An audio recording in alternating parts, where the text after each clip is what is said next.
Whoa.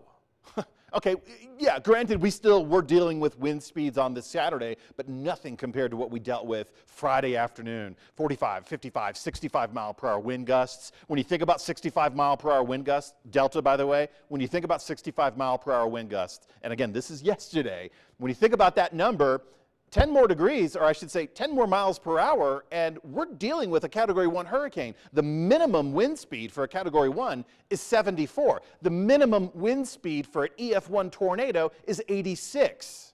So another 10, another 20 miles per hour added to what Delta experienced yesterday, we'd be talking hurricane force, and then stronger, we'd be talking tornadic force wind speeds. Of course, those are low-end criteria. We don't have red flag warnings on Saturday, high wind warnings, wind advisories. Those did not exist, but we still have wind in the forecast. And a lot of the wind today and Saturday evening has been kind of associated with the thunderstorms that have been popping up. Now, they're not as intense as Friday thunderstorms that did pop and drop, and the lightning and the gusty outflow winds, but we do have some widespread rain showers still working through Saturday evening.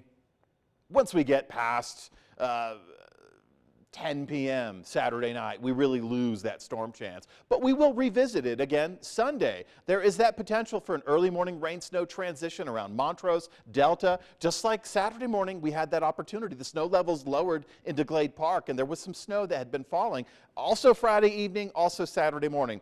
And speaking of snow, highlighted in purple, the indigo colors, this is the central and the northern mountain zone. So I'm talking areas, and a lot of the ski resorts that I'm referencing are closed. I don't know the status of Vail. I think they're going to stay open longer and later. But this area in purple represents 5 to 15 inches of new snow. So if you're hiking or camping in the flat tops, you're snowed on. If you're heading up towards Rabbit Ears Pass, Cameron Pass, you're going to be dealing with some winter mode travel issues, even along the I-70 corridor. Once you get out of Glenwood Springs and that bottleneck canyon there, that can create some snow as well. But once you get out and shoot across Eagle County, up to Vail Pass, Eisenhower Tunnel, these areas are going to continue to get snow. So watch yourselves on your commute. Make sure you're in winter mode. That's one of the more hazardous issues that we're going to be dealing with moving forward.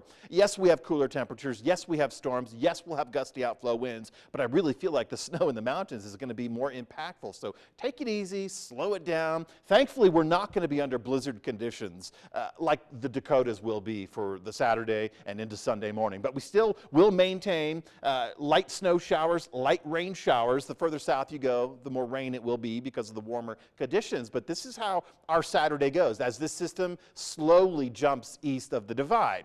Now, we still will have those wind speeds. We're going to go breezy. We had some early morning gusts Saturday. I'm talking pre-dawn gusts, and then midday gusts as well. And of course, a lot of this was storm associated into the evening hours, so wind still will be in the forecast. It's spring after all. We're even going to keep wind in the forecast through the extended period of next week.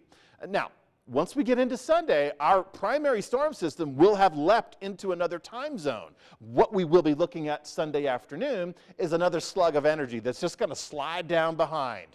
Not essentially part of that parent storm system, but a little wave of energy that will still kick some of that lingering energy, some of that lingering precipitation in the atmosphere, still kick off some snow. So I'm thinking central and northern mountain zones. So if you're heading back from Denver Sunday, just know over the high mountain passes you're going to encounter snow. Of course, underscored by the cooler temperatures. If you recall Friday afternoon, well, let's even go back further.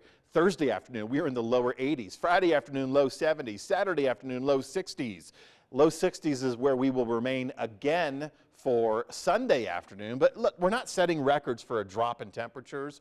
This is fairly close, with the exception of Montrose. For your Saturday, this is fairly close to where we need to be for this time of the year. Now, the extended forecast does show some improvements on Monday, but we still have a cooler Sunday morning and a cooler Monday morning to get through before we get into this really nice warm-up next week. That warm-up is going to put us into the 80s, and that may, for Grand Junction, middle of next week, mid-80s, that's pretty close to record temperature territory. Could be some ties, and we'll talk about that as we get further into next week, but we cannot get rid of the wind. We're going to be under a ridge of high pressure next week. We will have low pressure systems to our north and northwest, and the difference between the two will keep us on the breeze breezy side of things, though none of those lows will enter into our forecast region, so we do remain rather storm-free.